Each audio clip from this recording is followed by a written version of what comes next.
I'm Judy Fleming, the Director of Healthy Acres Canada, and I'm with you here today to talk about planning menus and grocery shopping and getting everything ready so that you have the right foods in your house so that you can eat the right foods when you're preparing your meals and having a diet that is a healthy diet, like the healthy diet, mostly raw food, a lot of juicing, and some nuts and seeds, and of course the odd time dessert and things like that. So the first thing you want to do is you want to actually start planning your groceries, planning your meals, and going through and deciding, okay, well, what am I going to eat for the next few days? And I find that with buying fresh foods that you can't buy too far in advance for most foods. So it's best to plan for about a 3-4 day period. So what I've got here is I've got a list of all the groceries. It's a really wonderful list in order of fruits and vegetables and herbs and spices and condiments and sweeteners and oils and nuts and seeds and greens. So it kind of helps me stay on track with what I should be buying. And you will find that when you do your grocery shopping for the Hallelujah diet, you're usually in the produce section, which is the living food section of the grocery store. And we don't wander off into the other dead food aisles very often. So I've got my planning pages, and I plan for my week, and I've got 3 or 4 days, and I've got my breakfast, my lunch, my snacks, my supper, and then my grocery list. So what I do is I get my favorite recipe books out, and I start leafing through them, finding the foods, the recipes that I would like to try using in this particular week. And as I write out from the different pages, and we have Rhonda's lovely book, The Culinary Creations, you've got lunches and snacks, and so you write down the name of the recipe and the page number, so of course you can find it when you want to actually do the food prep. And then down below you write in here, under the fruits, what fruits you need, under the vegetables, what vegetables you need, the nuts and seeds, herbs, spices, condiments, and oil. So this kind of takes care of all of that for you. So we're going to go off to the grocery store, and then you can join me again as I come back with all the groceries and get them ready. We're going to clean them all, and then we're going to have some time putting things away. And I always plan on the day that I'm doing my groceries to have lots of time to do this. And then I actually prepare my lunch or my dinner, depending on what time I did my shopping, so that I am going to eat some of the great food that I bring home, and then I'm going to get it all packaged up and ready, put in the fridge, so it's ready for me when I want to do my food prep for the rest of the 3-4 day period. Okay, so we have here in front of us all of the foods that we bought, and I've got my kale. When I bought the kale, this is a wonderful organic kale, and it's the purple edges. It's really pretty. It makes your salads look so great.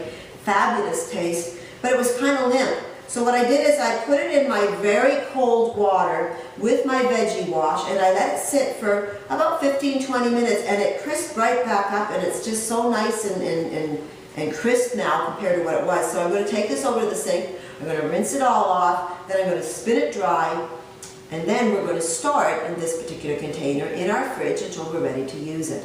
So here we are with the kale again, and all the other groceries that we bought. And I want to talk a little bit about the different groceries we buy. I don't have enough money to buy all organic foods, so I have to choose and pick what things I can afford to buy organic and what things I can't afford to buy organic. And in that way I can budget according to my own income. And you would have the same problem as well. So when I'm buying things like my leafy greens, I definitely always buy organic.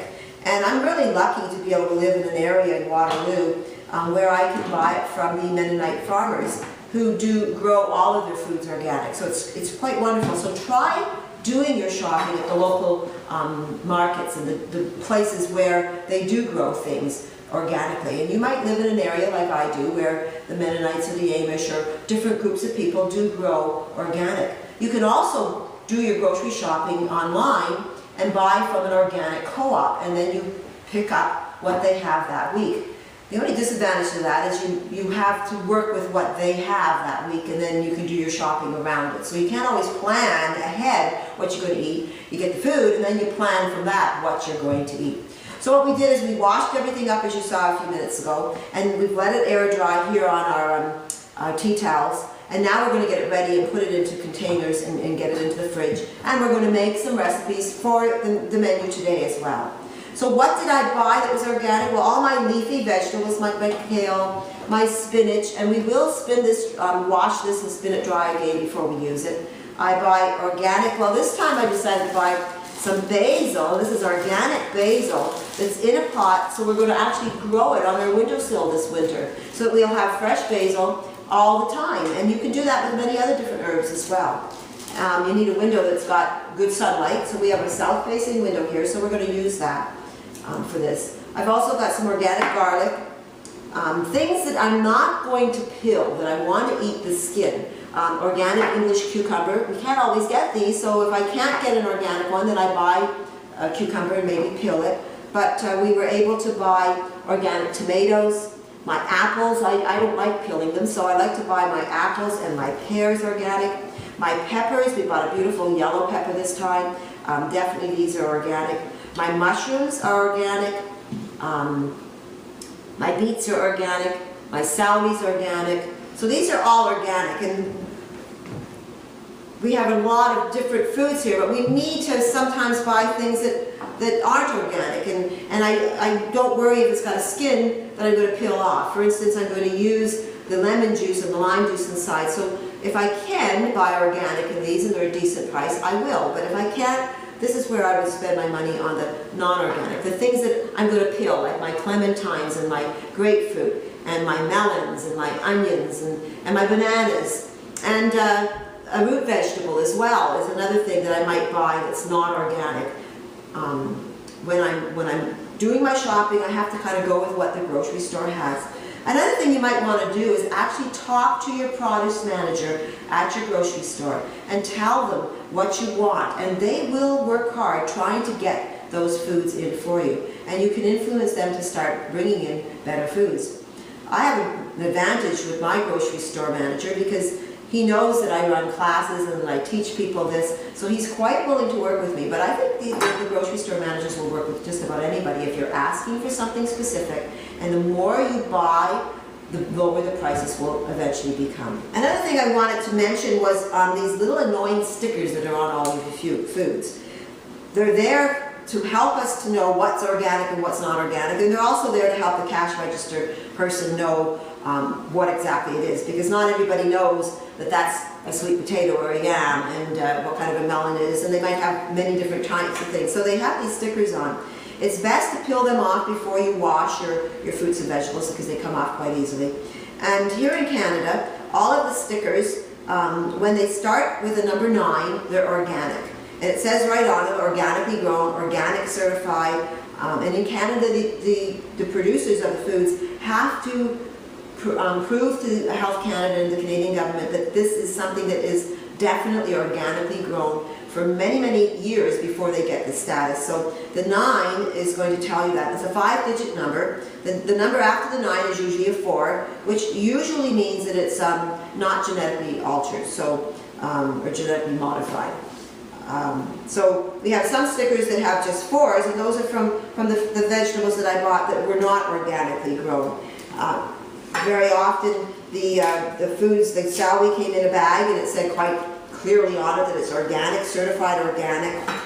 The bananas and the beets were wrapped in another larger sticker that told you it was organic. And in our grocery stores, usually in Ontario anyways, our grocery stores have sections for the organic food, or in the store I shopped in yesterday, which is the first time I've been into this particular store in Toronto area in our new location. It had all of the organic foods in purple, so that you'd have all the tomatoes, and then there was a section that was the organic tomatoes. So check and look for your organic, and ask for help if you can't find it, because almost every grocery store has organic foods in the produce section. So here we've got everything ready, and we're going to carry on, and we're going to get it into packaging, in our Tupperware containers, our green bags, and different things, so that it's ready to go into the fridge. So it's all ready when I want to start preparing my foods later on this week. So what are we going to store all of our foods in? Well, we've got our PBA-free plastic containers. This Rubbermaid is a good one. Tupperware is another good one. We have our glass containers, and I like some of my glass containers because they got the snap-on lids. We've also got our green Debbie Meyer green bags, which we can buy online. And we have PBA-free plastic wrap that you can use as well if you're going to store something in a smaller container and you don't have a lid for it. So these are the things that I'm going to cut my stuff up and put them into these in order to get them into my fridge, and then I've got everything ready when I want to use it.